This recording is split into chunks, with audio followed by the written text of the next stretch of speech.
Sungguh mengejutkan berita hari ini tentang Prabowo dan Gibran. Silahkan simak baik-baik karena hari ini ada 3 berita terbaru tentang Prabowo. Jangan lupa like dan subscribe channel ini. Inilah berita yang pertama. Pemerintahan Prabowo bisa terancam jika pembentukan kabinet hanya sekedar bagi-bagi kekuasaan. Presiden dan Wakil Presiden terpilih, Prabowo Subianto dan Gibran Rakabuming Raka diingatkan tidak sekadar membentuk kabinet untuk membagi-bagikan kekuasaan semata. Pasalnya pembentukan kabinet untuk periode 2024 sampai 2029 yang sekadar berlandaskan bagi-bagi kekuasaan akan bisa berdampak buruk terhadap jalannya pemerintahan. Direktur Eksekutif Trias Politika Strategis, Agung Baskoro mengingatkan bahwa pembentukan kabinet bukan ajang bagi-bagi kekuasaan semata. Agung mengatakan Prabowo Gibran harus membentuk kabinet Zaken, bukan yang dibentuk hanya berdasarkan bagi-bagi kekuasaan. Perlu membentuk kabinet Zaken, bukan hanya sekadar bagi-bagi kue kekuasaan, karena nanti yang memberikan dampak kurang bagus pada pemerintahan Prabowo Gibran justru ketika nalar politiknya lebih menguat ketimbang nalar publik atau nalar untuk memastikan bahwa orang-orang yang dipilih sesuai dengan prinsip meritokrasi, kata Agung Baskoro kepada wartawan. Menurutnya jalannya pemerintahan tidak akan berjalan baik ketika hasrat politik mereka yang berada di dalam kabinet lebih besar ketimbang nalar publik untuk kesejahteraan rakyat. Selain itu Prabowo Gibran juga harus berlandaskan prinsip transparansi, akuntabilitas, dan good governance dalam pembentukan kabinet. Alhasil pemerintahan yang efektif memerlukan orang-orang terbaik di bidangnya masing-masing di kabinet demi rakyat. Karena kita perlu desain pemerintahan yang efektif dan kuat untuk mengarungi ketidakpastian, baik di skala nasional dan global, ujar Agung. Di sisi lain, Agung mengatakan, Prabowo Gibran juga memerlukan tim yang solid dalam menjalankan pemerintahan selama 5 tahun ke depan. Jadi ini bukan tugas yang mudah dan Prabowo Gibran membutuhkan tim yang solid dan punya visi besar untuk menuntaskan berbagai kompleksitas dan masalah yang mengemuka, katanya. Diketahui, KPU telah menetapkan Prabowo Subianto dan Gibran Rakabuming Raka sebagai Presiden dan Wakil Presiden terpilih untuk periode 2024 sampai 2025. Pasangan yang diusung Koalisi Indonesia Maju ini rencananya bakal dilantik pada tanggal 20 Oktober tahun 2024.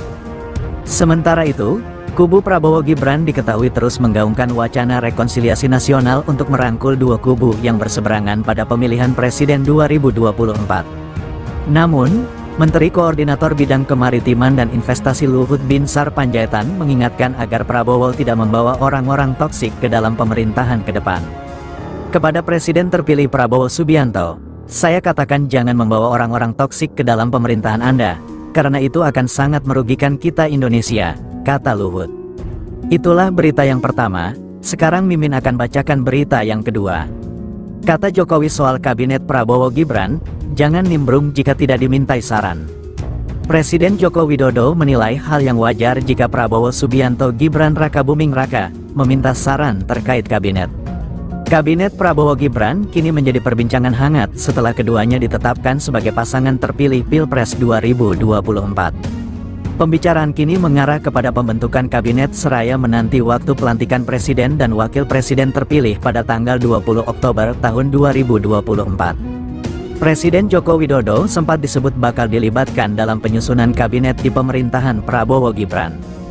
Wakil Ketua Umum Partai Gerindra Habibur Rahman mengatakan, Jokowi menjadi salah satu orang yang paling banyak dimintai pendapat oleh Prabowo dan Gibran mengenai nama-nama menteri yang akan ditunjuk. Sebab, menurut dia, Prabowo berulang-ulang menyampaikan bahwa Jokowi adalah mentornya dalam banyak kesempatan acara internal. Secara prinsip memang Pak Jokowi dipastikan menjadi salah satu orang yang paling banyak dimintai pendapat oleh Pak Prabowo. Saya yakin, ujar Habibur Rahman. Kembali menanggapi soal keterlibatannya dalam penyusunan kabinet Prabowo Gibran, Jokowi mengatakan, pihak lain boleh memberikan usulan sepanjang dimintai saran.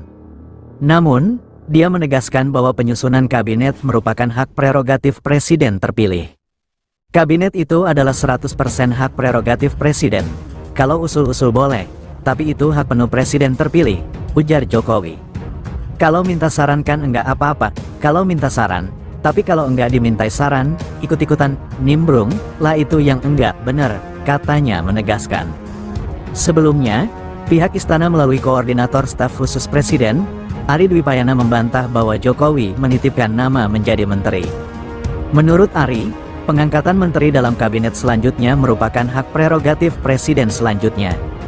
Terkait narasi yang dikembangkan beberapa pihak termasuk media yang menyebutkan keterlibatan Presiden Jokowi dalam pembentukan kabinet mendatang, perlu ditegaskan bahwa pengangkatan menteri dalam kabinet mendatang sepenuhnya menjadi hak prerogatif presiden terpilih setelah dilantik tanggal 20 Oktober tahun 2024, ujar Ari dalam keterangan tertulis pada tanggal 25 Maret tahun 2023. Sementara itu, Wakil Presiden terpilih, Gibran Rakabuming Raka mengaku ingin berkonsultasi dengan Ketua Umum PDI Perjuangan Megawati Soekarnoputri untuk mendapat masukan perihal penyusunan kabinet pada pemerintahan berikutnya. Selain Megawati, Gibran juga mengaku akan berkonsultasi dengan sejumlah ketua umum partai lainnya termasuk para tokoh nasional. Ya nanti ya, senior-senior, tokoh-tokoh, ketua-ketua semuanya diminta masukan, tidak terkecuali Megawati, ujar Gibran. Kendati demikian, Gibran menyebut sejauh ini belum ada komunikasi dengan Megawati perihal pertemuan tersebut. Belum, singkat Gibran. Sementara itu, politikus PDIP Masinton Pasaribu menilai keinginan Gibran untuk berkonsultasi dengan Megawati merupakan gimik semata. Menurutnya, Gibran tak perlu membangun komunikasi bergaya gimik seperti itu kepada Megawati. Sebab, kata dia, Megawati dapat dipastikan tidak akan merespons gaya komunikasi seperti itu. Ya, kalau ada yang bilang ingin konsultasi dengan Ibu Megawati, konsultasi terkait kabinet, menurut saya itu cuma gimik-gimik saja. Dan itu enggak perlulah dan Ibu Megawati pasti enggak menanggapi gaya komunikasi gimik-gimik seperti itu, tegas Masinton. Masinton juga menilai, gaya komunikasi yang dibangun Gibran tersebut tak mencerminkan ketulusan dan kejujuran. Sebab, komunikasi Gibran tersebut hanya sekadar gimik. Karena itu bukan gaya komunikasi yang tulus, jujur, itu cuma gimik-gimik yang enggak punya makna, dan enggak punya arti tentunya, ungkap dia. Pasti kalau kita sendiri tidaklah. Masa komunikasi dengan Ibu Megawati cuma mau dijadiin gimik gitu, ya enggak lah, bukan levelnya begitu, imbu dia. Itulah berita yang kedua, sekarang Mimin akan bacakan berita yang ketiga. Prabowo dikabarkan ingin bentuk 40 kementerian, kata Gerindra, bukan bagi-bagi jatah parpol. Kabar beredar menyebutkan Presiden terpilih Prabowo Subianto akan menambah jumlah kementerian lembaga menjadi 40, usulan itu didukung elit Partai Gerindra.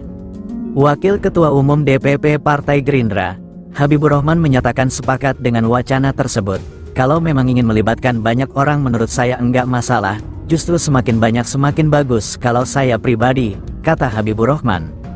Wakil Ketua Komisi 3 DPR itu mengaku tak masalah jika kementerian nantinya menjadi gemuk. Menurut dia, Indonesia negara besar, sehingga membutuhkan banyak orang untuk membangunnya. Kalau gemuk dalam konteks fisik orang per orang itu kan tidak sehat. Tapi dalam konteks negara jumlah yang banyak itu artinya besar. Besar justru bagus, lanjut Habibur Rahman.